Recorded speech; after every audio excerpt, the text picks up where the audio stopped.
Today we are entering into the world of cannibalism.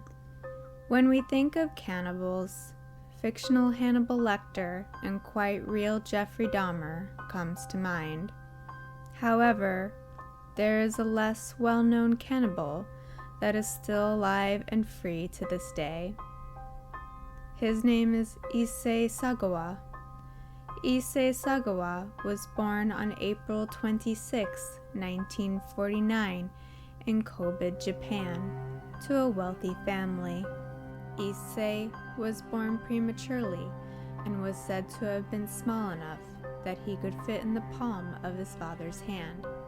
He suffered from enteritis, a disease of the small intestine causing inflammation.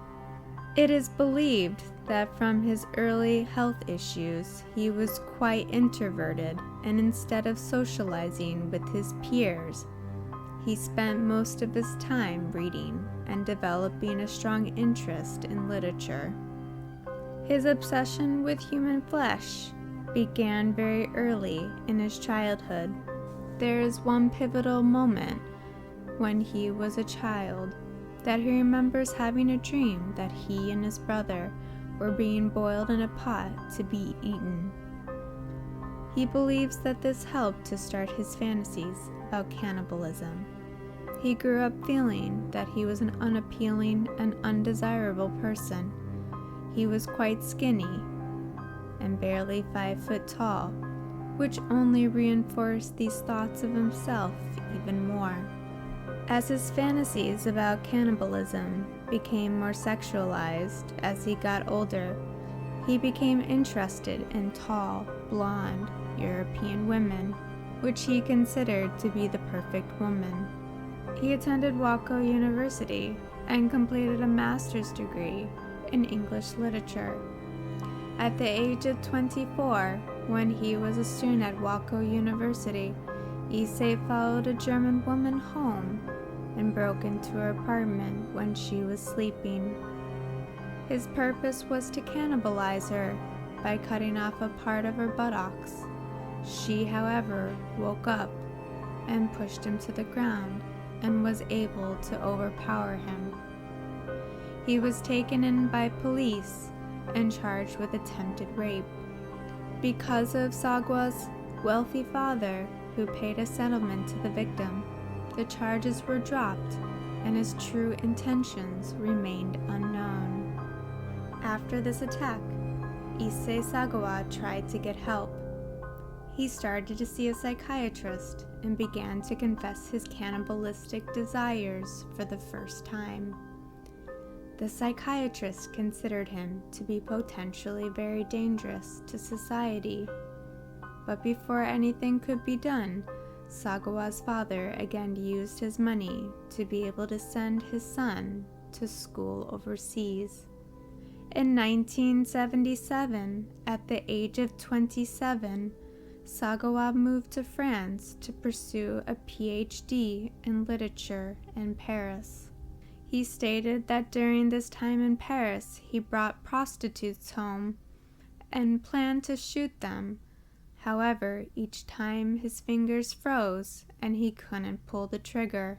While in Paris, he met Renée Hartefelt, who fit his ideal woman perfectly. He originally hired Renée as his German tutor. He used his father's money to employ her, and he paid quite well. Through this, the two of them became friends. On June 11, 1981, he invited Renée to dinner at his apartment under the pretense of translating a poetry assignment.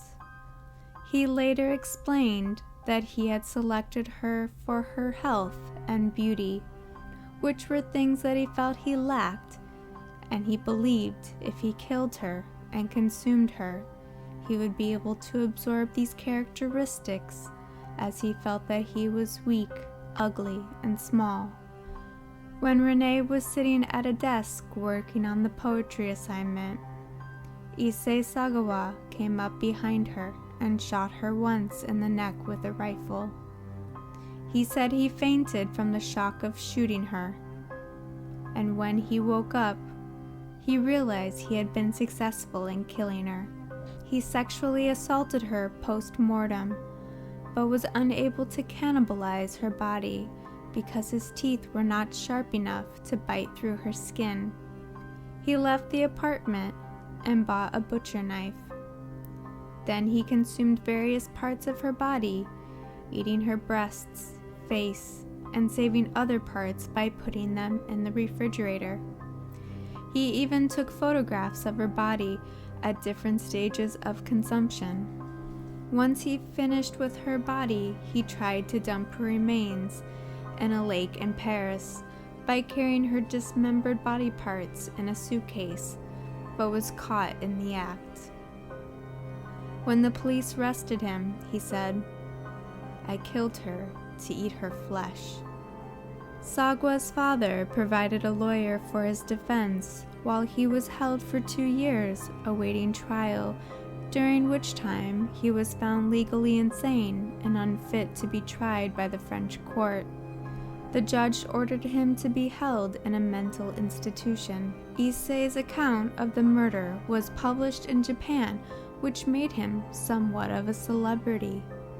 Afterwards, the French authorities decided to send him back to Japan, where he was committed to another mental institution. His psychologists all stated that he was sane and that his sexual deviance was his motivation for the murder. Because the charges in France had been dropped, and the court documents had been sealed and had not been released to Japan, Issei Sagawa was not able to be legally detained in Japan for the crime he committed in France. When he checked himself out in August of 1985, he became a free man only 5 years after killing Renee. After his release in 1986 to 1997, he was invited to be a guest speaker and commentator on multiple shows where he has made money off recounting his crime and speaking about what it's like to be a cannibal. His popularity has dwindled over the years, but to this day, he wants to change society's views on cannibalism and to normalize it. There are multiple accounts of what he is doing these days. There are rumors that he is in poor health and being taken care of by his brother. He has held many jobs over the years, such as a restaurant reviewer, TV commentator, freelance artist drawing naked women, and even a porn star. To this day, he has remained free. This has been criticized by many in Japan and worldwide. Thank you for listening. Please don't forget to like, comment, and subscribe.